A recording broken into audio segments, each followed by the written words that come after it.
Revanna SIT custody ಅಂತ್ಯ. ಜನಪ್ರತಿನಿಧಿಗಳ ಕೋರ್ಟ್ನಲ್ಲಿ ಅರ್ಜಿ ವಿಚಾರಣೆ. ಮಾಜಿ ಸಚಿವರಿಗೆ ಇಂದು ನಿರ್ಣಾಯಕ ದಿನ.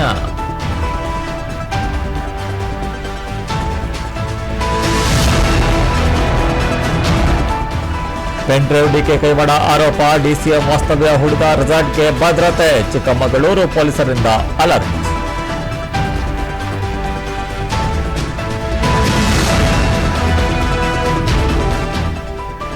Prajwal video viral case. Delhi ಮಟ್ಟದಲ್ಲಿ ಹೋರಾಟಕ್ಕೆ ಚಿಡಿಕೆ ರಣತಂತ್ರ. ಜೆಡಿಎಸ್ ಪ್ಲಾನ್ಗೆ ಬಲಿಯಾಗುತ್ತಾ ಕಾಂಗ್ರೆಸ್.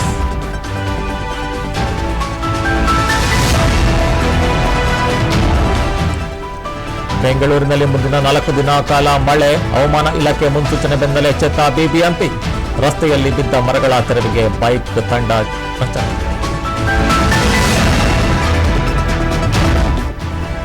ಒಬ್ಬರ ವಿರುದ್ಧ ಮತ್ತೊಬ್ಬರ ಆರೋಪ. ವಾಕ್ಸಮರ ಅಂತ್ಯಗೊಳಿಸುವ ತನಕ್ಕೆ ಮುಂದಾಗಿ ರೂಪಾ ರೋಹಿಣಿಗೆ ಸುಪ್ರೀಂ ಕೋರ್ಟ್ ಸಲಹೆ.